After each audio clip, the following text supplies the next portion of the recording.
Welcome to Connecting with the Toms. I am Julie, your trauma-informed movement coach.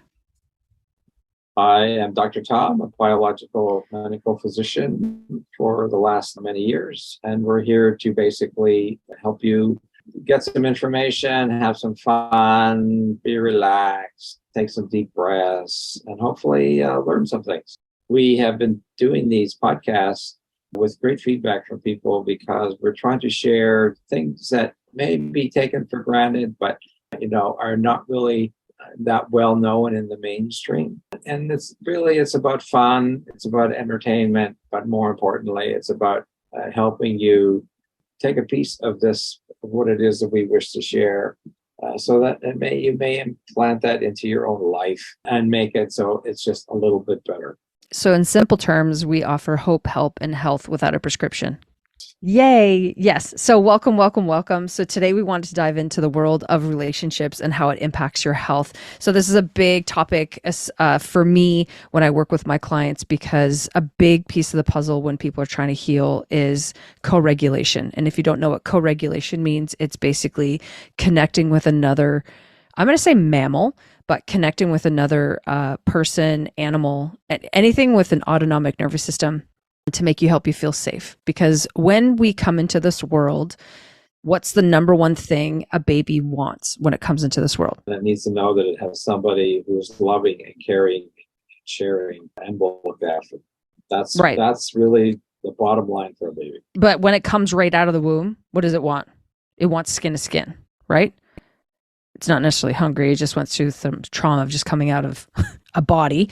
But the idea is a baby wants skin to skin. It wants connection. It wants to know that it is wanted, loved, and has that touch. That's why a lot of times people, go skin to skin and spend a lot of time with that. So at the end of the day, humans, we want connection. So we want to co-regulate with other people. And regulating is basically meeting up with another person that meets our energy or our vibration or our frequency. So this is a big piece of healing, because as someone who has been undergoing her own trauma journey and healing my body, a big piece of the puzzle for me was that co-regulation piece, and not really putting enough weight, I'm going to say, and understanding how important it is to find someone that you can meet that can help you and ask for help. Because a lot of times for me, part of my trauma is I asked for help and it wasn't there or wasn't meeting my needs. So I felt like I was in this constant trauma island cycle. There's a couple different directions we can go here, but I do want to touch upon, like, if you are someone that you have a difficult time connecting with other people, or you don't have a person, what can you do to start healing even though you don't have a person now? So Dad, can you speak to this, or do you want me to dive right into it? You can dive into it, and then after you share that, I'll add some thoughts. So I'm gonna actually just share a little bit of story of how I got to this place of understanding that as humans, sometimes we have a hard time connecting with other humans, because for different reasons, for whatever, your history is, if you've had big T, little t traumas, or were born in a world of dysregulation, it can be very hard to relate to certain people, and it can be very hard to connect with people. So I've had many conversations with clients about, okay, if you don't have a person, or how do I start connecting? The number one person you need to start connecting with is you. And this is where a lot of us, we're always looking for validation, or, get these big emotions, I guess you could say. But the idea is that we want to feel loved by someone. We want to feel entrusted by someone. We want to feel confident when we're around somebody, right? And so at the end of the day, if you don't have those kind of people, we have to find it within ourselves. And how do we begin that journey? And so there's a lot of different directions that you can do this. But for me, this how it really came to light for me was my daughter really struggles with connecting with humans. And as a result, she has a lot of anxiety in her body and has a lot of dysregulation in her body, and she struggles with making friends. So one thing I recognized was that animals are a fantastic way to begin the process of connecting with another thing, to help you learn how to start feeling safer in your body, and to learn what it feels like to feel love, or to feel connection, or to feel worthy and whatnot. And so a lot of times when we talk about relationships, there's some big words that a lot of people aren't familiar with, in terms of they don't know what it feels like in their own body. Like a lot of people don't know what it's like to feel like I'm enough, or I'm worthy, or I'm loved. So what I've done with my daughter is, because she's so young, is we started introducing animals into our home so that she could start creating feeling and hanging out with this species that will show her love. Like a lot of people have dogs and cats and all these different things. And so one suggestion that I've offered for clients is looking at getting animals to start the process of feeling love. Because a lot of times is, if I asked you, how do you know you feel love versus if you feel freedom or peaceful? How do you know, what's the difference for you? And a lot of people don't know. And so this is where it's about, really exploring these type of things. I'm working on this emotional workshop, and I've been talking about triggers and glimmers. And a lot of people don't really know what are things that bring glimmer. And so this is something that I've been doing with people, is trying to figure out, like, what are things that can bring glimmer and start that connect, that help you feel safe, that help you feel love, that help you feel connection. And then from there, where we can start stepping forward is by connecting with an animal, because they're a little bit safer than connecting with another human. Does that make sense? That's definitely a key thing, because we live in a society now where many people are single. And I think it became to the fore during the pandemic, when people were alone, and depending on the city or state or province that you lived in, you may have been restricted more or less to your home or the home area, and going outside was a real challenge.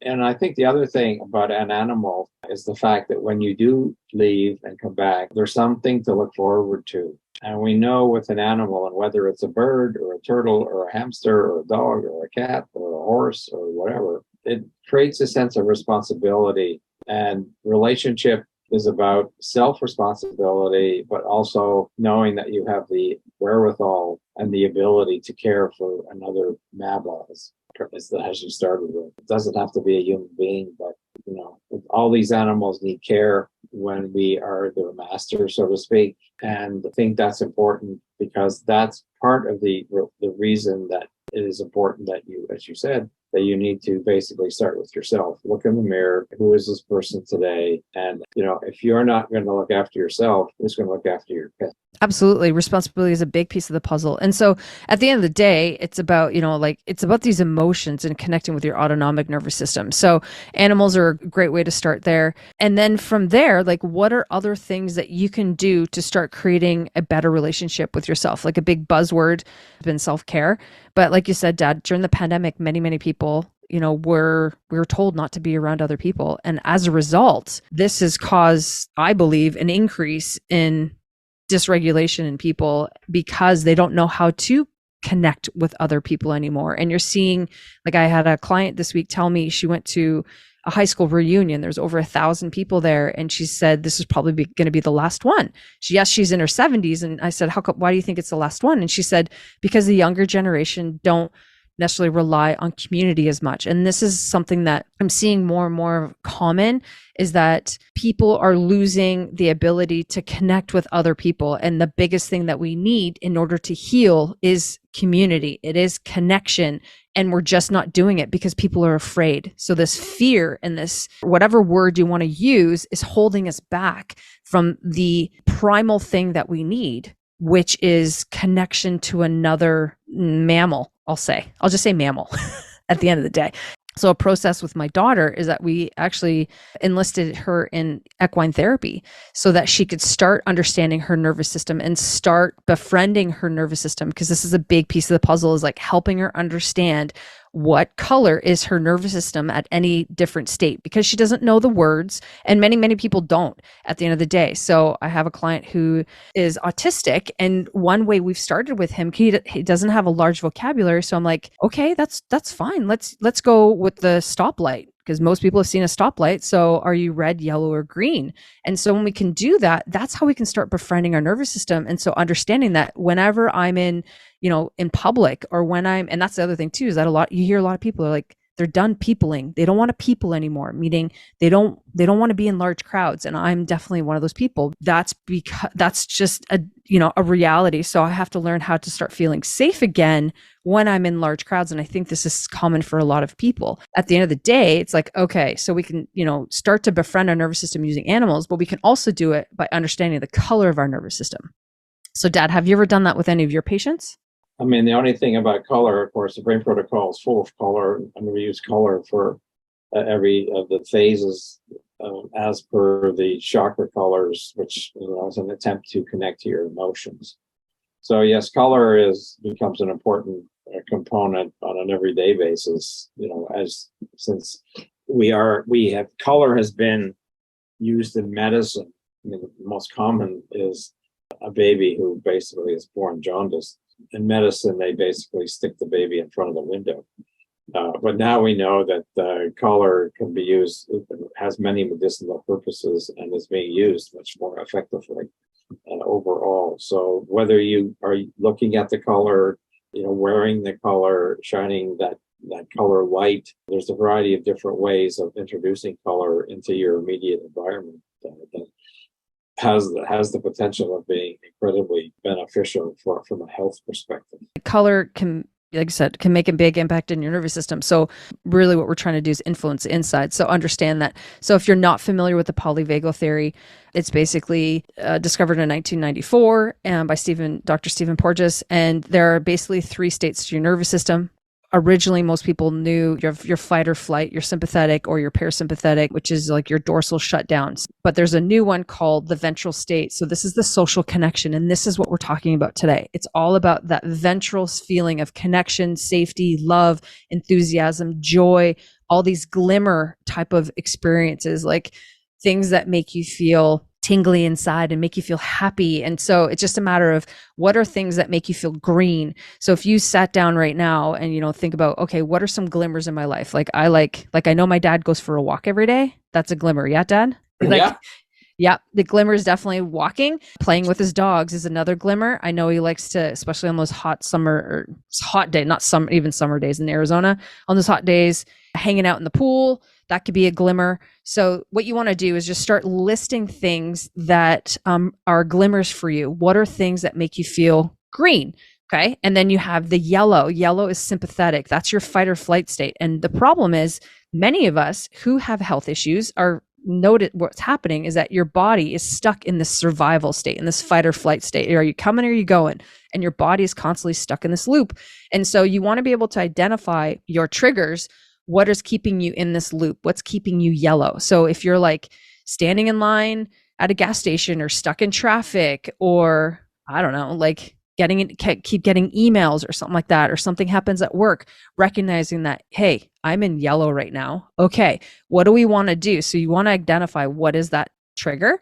Okay. And then from there, we want to bring in the glimmer. What can we do? Once I'm yellow, what can I do to hold hands with green? Make sense? And then the same thing would be for dorsal as your shutdown. So this is where grief, shame, disassociation, depression tends to hang out. And this is where, that parasympathetic aspect of the body, just chronic fatigue, people who struggle with that, the headaches, a lot of the dysregulation that happens in our body tends to push us in this shutdown zone. And that's the red zone. So again, being red or yellow is not bad, but we want to be able to understand, like, how do we hold hands? How do we bring in green into when we feel these situations? And that's how we can start improving the relationship, A, with ourselves, and then B, notice, like, when I'm around certain people, I feel green or I feel red or I feel yellow. And when you start understanding, you can actually bring awareness to that. That's how you start improving the relationship with yourself, which will then improve the relationships that you have with other people. Any comments to that, Dad? Those are all excellent points. I just thought of something that I meant to bring up a minute ago when you're talking about community and how we're moving away from community. Once again, I think it was exacerbated by the pandemic. Because where would people typically go? You would go to church on Sunday, but church became virtual. So you didn't get to talk to anybody. You didn't see a neighbor. You didn't see a friend down the street. We didn't go to the grocery store. We didn't go to the movie theater. We didn't go bowling. People started to drift away from one of the most important aspects in our life, which is just a social interaction, whether it's a hello or goodbye or how are you doing today, is important. And I'm reminded by teenage patients who will be sitting in the same room as someone else, and instead of opening their mouth and talking, they text them. So people are losing the ability to literally to communicate with words, and we have a society now that unfortunately has trouble spelling words because either they're using short forms or Google corrects it to something else, and they don't pay much attention to it. So it's important that when the whole idea of relationship, it's how do you include that in your everyday life with the people around you? You know, we talked about in one of the previous podcasts the whole idea of, you know, people who live longer and people in relationships do live longer. Scientifically, been shown over and over for what people are doing. That what we really need to do is have some form of a personal interaction with people. And what's interesting about that is one of the ways that we can deal with trauma is decreasing our cortisol level, which is the flight-fright aspect, which we are often, as you mentioned, our nervous system is stuck in, and you're either stuck in red or stuck in yellow. But but nobody talks about the other hormone that is sort of the anti-stress hormone, which is oxytocin. And, you know, oxytocin is, moms will be familiar with that word because it's something that happens, you know, mostly during childbirth. But oxytocin is the love hormone. It's the one that gets released when you hug a partner or a friend, a colleague, will say. And interestingly, with dogs, when they lie on their back and they rub their belly, what you're doing is you're releasing their oxytocin.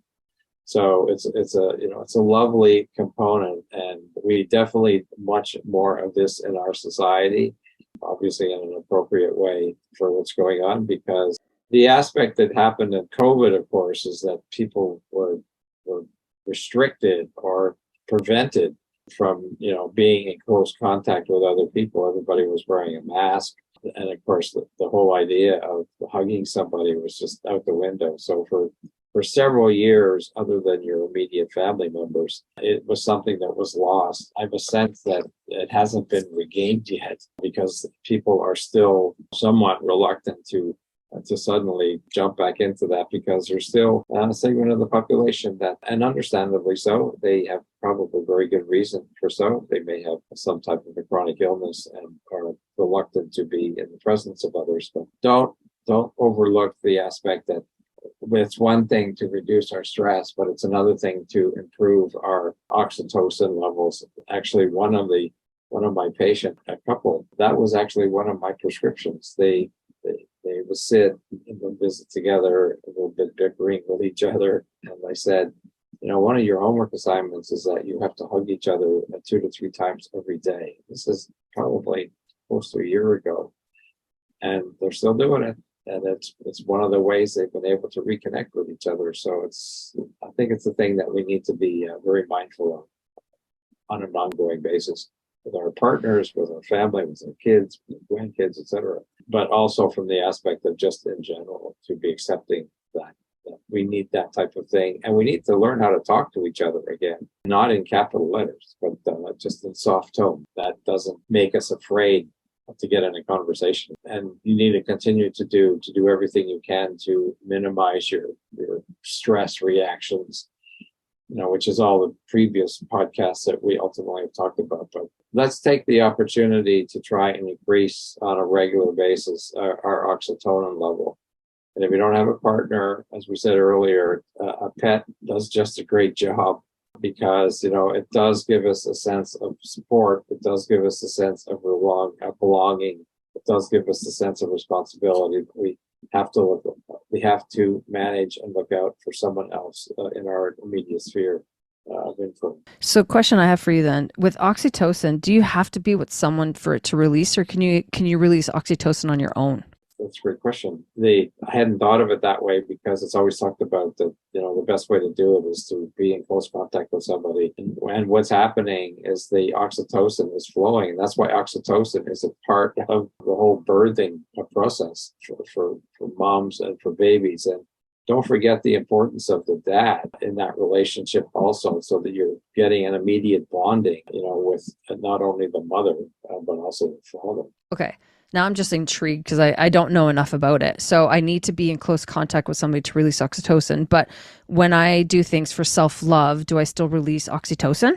I don't know the answer to that, but what seems to be suggested by all literature and that type of thing, when you're trying to do it, it's really trying to be in contact with someone else or something else, aka an animal, that basically you feel, because as you have spoken about, it's the sense of feeling an attachment, the sense of feeling a belonging, a sense of feeling responsibility, the sense that love brings to all of us. You don't say, "Oh, I'm gonna just think about releasing oxytocin." It's not that quite easy, because this is almost a subconscious thing that we're doing. A lot of the behaviors that we talk about are in our consciousness, and it's very difficult to tap into your unconscious by conscious thought. So, you don't go and think about, "Oh, if I go and hug somebody, I'm going to release oxytocin." Nothing will probably happen if you're consciously thinking about it. It's something that sort of bubbles up inside you without knowing that it's actually happening, and just have the sense of I feel good. I feel good to be in the presence of different people, just like there's some people who you do not feel good with in the presence of, because probably it's creating a negative reaction, unbeknownst to you that that's happening, but you're just uncomfortable. And if you ask somebody, "Well, why are you uncomfortable?" they won't know why I'm uncomfortable. So I suspect it has to do with brain neurotransmitters. I suspect it probably has to do with, we've talked about in previous podcasts, the whole idea of the effect that trauma has on our life and gets buried in our unconscious, and we don't know how to tap into it. And so we just respond, unfortunately, in a negative way, be it anxiety, be it fear, be it anger, be it jealousy, whatever that particular emotion is.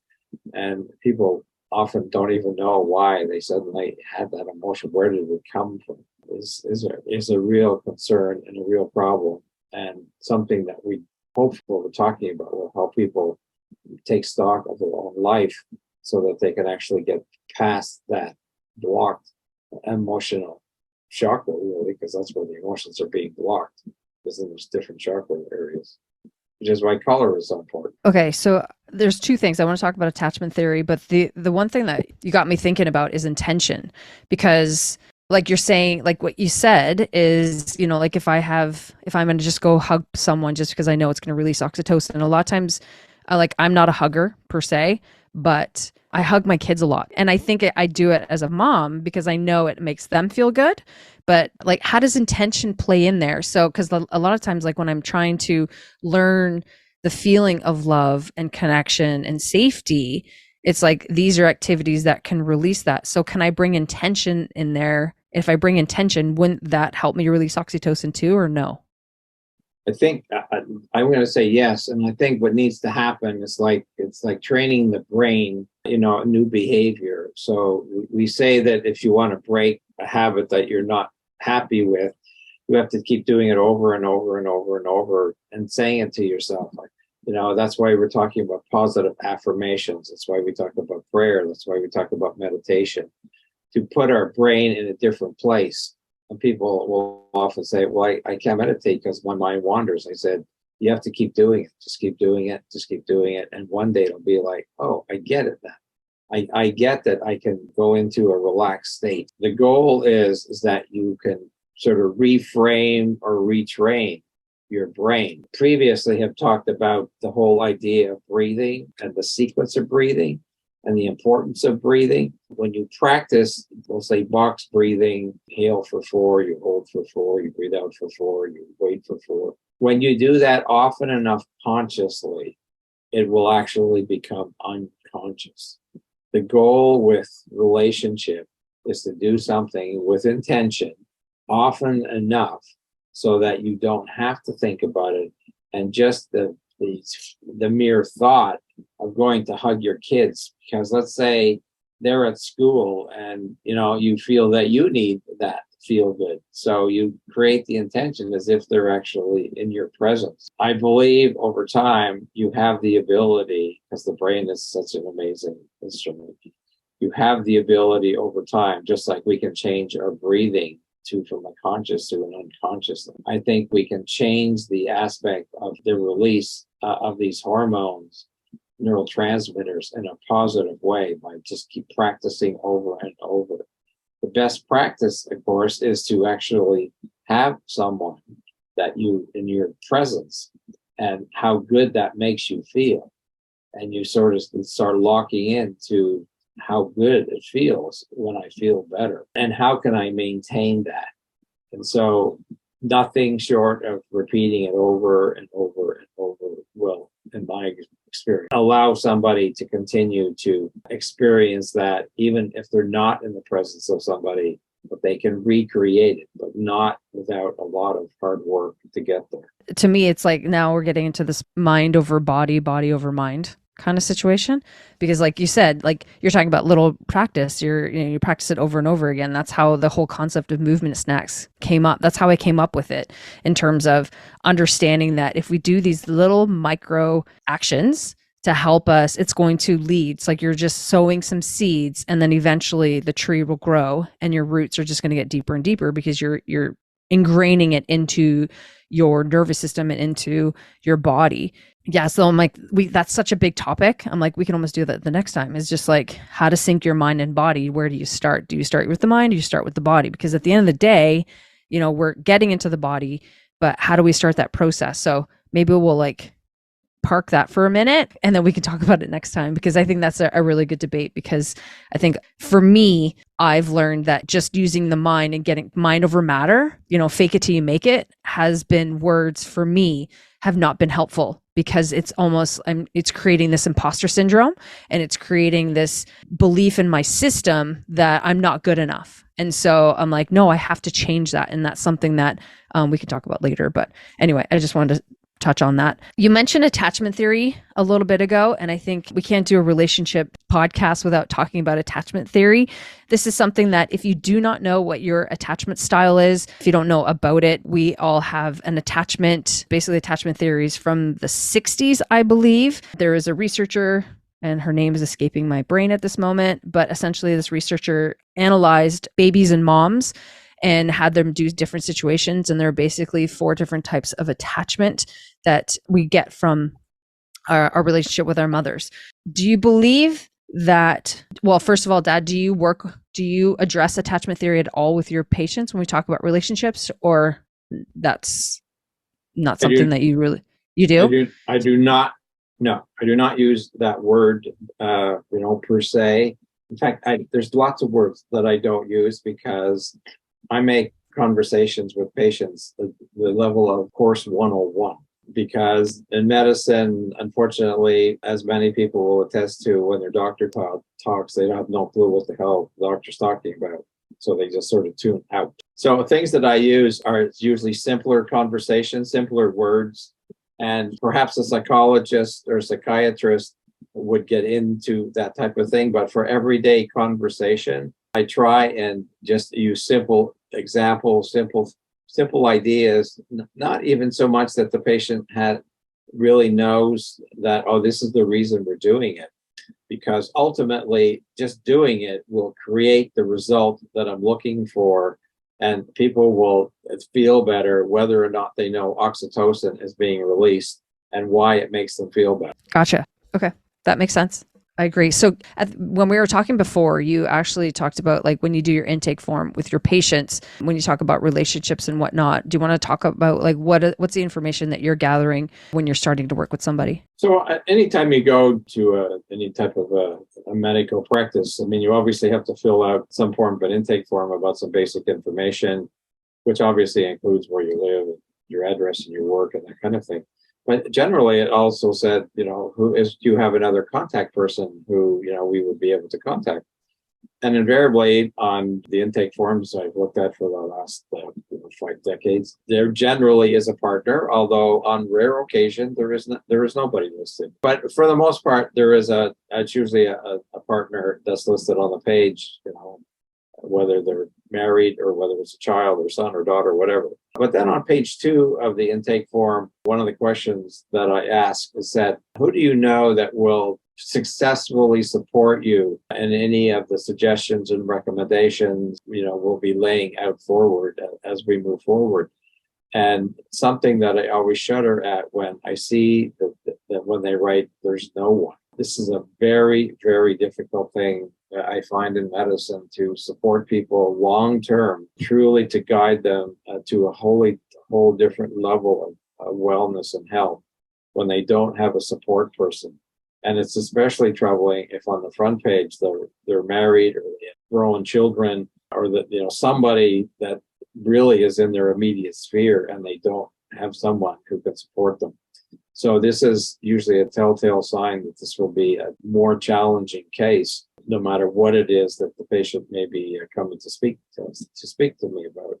And so we really do need somebody. And if you don't have an actual partner that you live with or lives in your space, then I asked, do you have a girlfriend? Do you go to book club? Do you go to the library? Do you have somewhere that you socialize with somebody? Do you have a priest? Do you have a minister? Do you have a rabbi? You need social contact in order to reach to a heightened level of wellness, whoever it is. And pets, as we talked about earlier, are great, but they don't talk back, unfortunately, other than to wag their tail or purr if it's a cat, or if it's a bunny rabbit, just be soft and cuddly and furry, that type of. It gives us this sense of there's a good feeling, and that's what we're trying to generate. And you mentioned it earlier. What can you do on an everyday basis to create that sensation? So what we can do every day is to keep reminding people that it's important that they interact with people, and preferably not by a text, preferably not by email, but preferably by FaceTime, behaviors that will allow you to create this internal sense of a nicety, feel good. And it's always interesting when you ask somebody, well, what do you mean? What is it? What is I feel good? What is that? Some people say, well, I don't have pain today, but which is one of the markers. But usually I feel good is not something that you can put your finger on and say it's because of. It's just this internal knowing without knowing. It's almost like intuition. I feel good today. Everything seems to be working well. My brain is in a good place. I'm not worried about something at this moment in time. So we've wandered around a number of topics as per usual with our podcast today.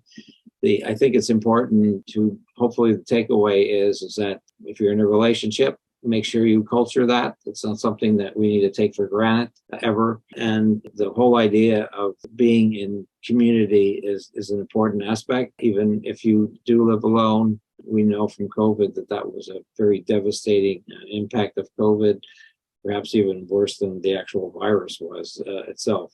It's the fact that people totally became isolated. And when you become isolated for extended periods of time, just think about, somebody who is in a place and doesn't have the opportunity to really talk to somebody or interact with somebody in the flesh. It makes it a very difficult circumstance and situation, and unfortunately has a major impact on our brain, which then affects our sleep, our appetite, and our mood, how we breathe, how our organs function, et cetera, et cetera. So let's use the opportunity that we've been trying to talk about as to, put something in your life, as Julie said, a mammal of some type, whether it's a humanoid mammal or a four-legged mammal, or a bird for that, a feathery mammal, a parrot that can talk back to you, or that's something that you can look after. I think is an important aspect of helping you regain your health. It's not at a place where you need it to be. make that an everyday thing, almost like all the rest of our basic treatment guidelines that we are doing on a regular basis to support our general health overall. Okay, so bottom line is connection matters. Try to find someone, something. If you have an animal, great. But if you are alone, it is definitely important that you do seek out someone, someplace, some community that you can join that has a common thread that you can relate to that will help you heal. That's the common denominator that we want you to understand, that there's lots of different ways to start befriending your nervous system, but start to write down your triggers and your glimmers, find out what your nervous system's telling you so that you know what that feeling is, and then start getting closer to people so that you can release that oxytocin and get familiar with that feeling, and then start that ball rolling. And that's how you can start improving your relationships, which will ultimately impact your health. So thank you so much for listening. We appreciate you. We're always looking for feedback and ideas on what we can chat about in the future. So thank you so much. And Dad, do you have any other parting thoughts? As I said, I think we've said it throughout the podcast. It should be pretty straightforward. So go forward to talking to you with our next podcast. Well, thank you so much for listening. And we'll talk to you the next time about mind-altering tools and how they could possibly help you or not. Stay tuned. We want to remind you that knowledge isn't power. Applied knowledge is power, where knowledge turns to experience. We encourage you to implement the information shared, allowing you to shift your health and energy. And if this is your first time listening, we truly appreciate you being here and would love to have your support by subscribing to our channel. We also love hearing from you, so please connect with us and share your thoughts. And if you have any ideas for future podcasts, please let us know. If you're interested in learning more about biological medicine or trauma-informed movement, check out the show notes. Thanks again for listening, and we look forward to connecting with you in the future.